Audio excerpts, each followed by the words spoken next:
City అధ్యక్షునిగా ఉన్నప్పుడు పరిటాల రవి చనిపోయిన రోజు హైదరాబాదులో తెలుగుదేశం కార్యకర్తల మీద లీడర్ల మీద ఒక 30-40 కేసులు రిజిస్టర్ కావడం జరిగింది అధ్యక్ష. ఆ కేసులలో అరెస్ట్ అయినప్పుడు అందులో సీనియర్ లీడర్లు కూడా ఉండడం జరిగింది.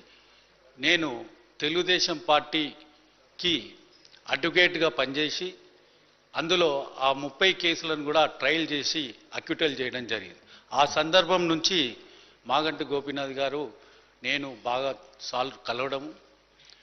లాస్ట్ టైం నేను ఎమ్మెల్యే గెలిచినప్పుడు అతను చేసే కార్యక్రమాలలో ఎన్నో నేర్చుకున్నాం అధ్యక్ష. గవర్నమెంట్ ఇచ్చే కళ్యాణ లక్ష్మి, షాదీ ముబారక్ ఈ స్కీమ్లలో అతను 200 మందికి ఇచ్చిన 300 మందికి ఇచ్చిన ఆడపడుచులను అందరినీ పిలిచి వాళ్ళకు ఒక పట్టు చీర పెట్టి భోజనం పెట్టి వాళ్ళను చాలా అభిమానంగా చూసుకునే వ్యక్తి. అటువంటి విషయాలు ఎన్నో నేర్చుకున్నాం అధ్యక్ష. ఈ సందర్భంలో మీరు స్పీకర్ గారు ఉన్నారు, ముఖ్యమంత్రి గారు ఉన్నారు, క్యాబినెట్ అంతా ఉన్నారు. మా ఎమ్మెల్యేల అందరి తరఫున నేను ఒకటి విన్నవించుకుంటున్నా అధ్యక్ష. లాస్ట్ 17-18 మంత్స్లోనే మనం ఇద్దరు ప్రజాప్రతినిధులను ఎమ్మెల్యేలను కోల్పోయినాం అధ్యక్ష. మాకు అన్ని సౌకర్యాలు మీరు ఇస్తున్నారు అధ్యక్ష. గన్మెన్లను ఇస్తున్నారు, వెహికల్ ఇస్తున్నారు, పిఏని ఇస్తున్నారు, క్వార్టర్స్ ఇస్తున్నారు. కానీ ఒక పటిష్టమైన హెల్త్ ఇన్సూరెన్సు లేదు అధ్యక్ష.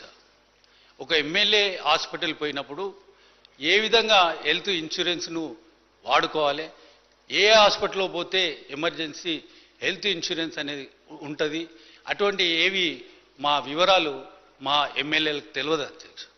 నేను లెజిస్లేటివ్ మినిస్టర్ గారికి విన్నవించుకుంటున్నా, ఒకరోజు అందరి ఎమ్మెల్యేలకు పిలిచి మనకు ఏ హాస్పిటల్స్లో హెల్త్ ఇన్సూరెన్స్ ఉంటుంది, ఏమైతే మనకు దానివల్ల బెనిఫిట్స్ ఉన్నాయి అవన్నీ కూడా చెప్తే, ఈరోజు మాగంటి గోపీనాథ్ గారు చనిపోవడానికి ముఖ్యమైన కారణము అది ఆ జబ్బు అధ్యక్ష. అది ఎవరికైనా కూడా రావచ్చు. మనము ఇద్దరి ప్రజాప్రతినిధులను కాపాడుకోలేకపోయినాము. ఇప్పటికైనా కూడా ఈ సందర్భంలో నేను విన్నవించుకుంటున్న తమ ద్వారా అందరికీ బలమైన ఇన్సూరెన్స్ ఉండాలని నేను కోరుతున్నాను. మరియు మాగంటి గోపీనాథ్ గారికి వాళ్ళ ఫ్యామిలీకి గాఢ సానుభూతిని తెలియపడుతుంది. థ్యాంక్ యూ అధ్యక్ష.